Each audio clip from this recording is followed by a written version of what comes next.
Storm Tracker 6. This is Forecast First, sponsored by Auto Owners Insurance. Simple human sense.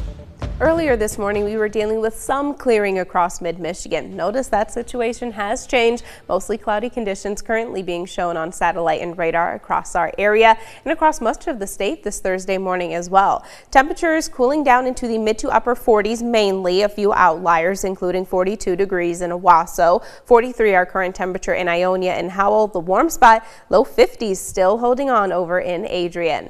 We're holding on to dry but mostly cloudy conditions as we go throughout the rest of the day. Temperatures still above average, topping out in the upper 70s. A beautiful and summer-like forecast that we get to talk about for the weekend, though. 6 News This Morning starts right now. WLNS is here for you, celebrating 75 years of bringing you the news with 6 News This Morning. This morning, it's day 2 of the federal government shutdown and Congress remains deadlocked. Good morning. Today is Thursday, October 2nd. I'm Kirk Montgomery. And I'm Megan Vaselli. Thanks for waking up with us today. 6 News is here for you now with this morning's top stories. Hundreds of thousands of federal workers now face furloughs and possible layoffs. Late last night, President Trump posted to social media that the shutdown is an opportunity to save billions of dollars. And as Tina Kraus reports, he's already starting to cancel funding to several Democrat-led states. Around the country, signs of the federal shutdown at government buildings and national parks. The government shut down. Around San Francisco, tourists hoping to enjoy historical sites found only closures. My first time, so I'm a bit gutted. In the nation's capital, falling foot traffic means fewer customers for this food truck owner. Right now, I don't make nothing, only 3 customers. I have 3 customers. Capitol Hill is also quiet today, with lawmakers observing the Jewish holiday of Yom Kippur. More votes on a funding bill to reopen the government are expected Friday. Well, it ends when the Senate Democrats pick this bill up, passed by the House of Representatives, and vote for it. Party leaders are dug in. Republicans want to pass the Clean House GOP bill to fund the government into November, but Democrats are not backing down from their demand to extend health care subsidies. Donald Trump and Republicans shut the federal government down because they don't want to provide health care to working class Americans. President Trump last night urged Republicans to use the shutdown to, quote, clear out dead wood, waste, and fraud. We are going to have to lay some people off if the shutdown continues. The administration warns those layoffs could begin in the next 48 hours. The president also moved to block billions of dollars in funding for infrastructure in New York and climate projects in 16 states that voted for his opponent in the 2024 election. Tina Kraus, CBS News.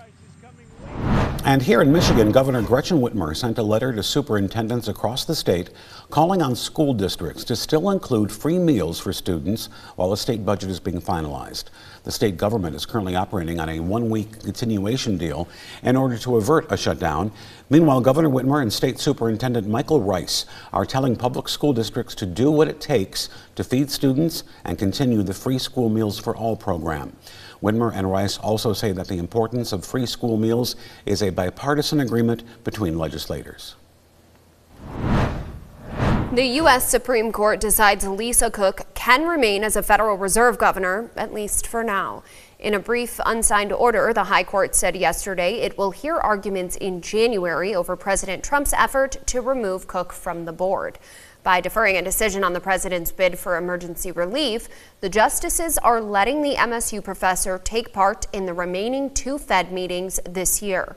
President Trump has been seeking to oust Cook since August over accusations of mortgage fraud. But a judge ruled the firing was illegal, and a divided appeals court agreed. We have an update for you now on the victims involved in Sunday's shooting and fire in Grand Blanc that left 4 worshipers dead, including the gunman, and 8 others hurt. Our sister station, Wood TV 8, reports that doctors at Henry Ford Genesis Hospital in Grand Blanc are recounting their experiences with treating the victims. One doctor said it was all hands on deck with treatments, a spokesperson confirming that as of now, 3 people are still hospitalized, with 2 people in fair condition and 1 that is improving. New data reveals a racial disparity in the East Lansing Police Department's use of force. That's according to the sociologist hired to review the numbers. The East Lansing Independent Police Oversight Commission received a presentation of this report during last night's meeting. U.S. Census data shows 12% of the people who live in East Lansing identify as Black or African American. However, the 2024 data on use of force, or response to resistance, revealed Black or African American people accounted for more than 46% of those subjected to use of force, while white people accounted for 48.5%. And this year, ever since Welcome Week at Michigan State, we've seen ELPD use force in at least 2 instances. So 6 News asked Police Chief Jennifer Brown about it. Now, in response, she said, quote, "We have had a disproportionate number of minorities come into the community and commit those crimes, and as police officers, we are simply responding," end quote. That did not sit well with East Lansing City Councilwoman Dana Watson. She tells 6 News the comment was racist and sends the message that East Lansing is, quote, "a sundown town."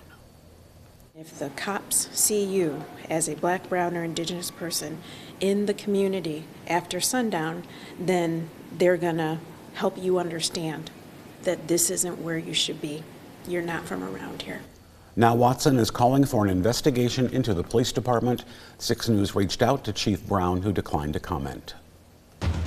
From Storm Tracker 6, this is Weather on the Sixes, sponsored by Auto Owners Insurance. Simple human sense. Yet again, we are going to be featuring some dry conditions in the forecast across mid-Michigan for our Thursday, but also still some above normal temperatures as well. Outside right now, we are starting off on a cooler note. Notice most of our temperatures across the area sitting in the mid to low 40s, 45 degrees in Lansing, 43 our current temperature in Howell and Jackson. The further north that you go, notice it's a lot cooler, upper 30s, low 40s over in portions of Gratiot County, including those in Mount Pleasant as well.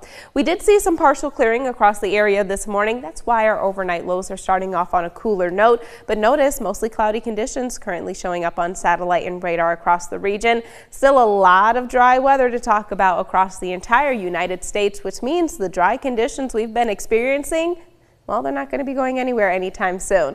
We're mostly cloudy today temperature-wise. We're topping out in the upper 70s, still well above average for this time of year. That average high, 67 degrees.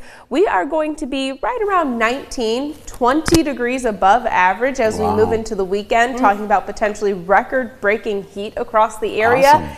As we move into early October, when normally we're talking about the first freeze. I know, and now we've got 86 on Saturday, perhaps. Yeah. I'm not complaining. I'm not either. Not gonna hear it out of me. I'm still really happy with this forecast. We're going to try and keep it going. All right. Yeah.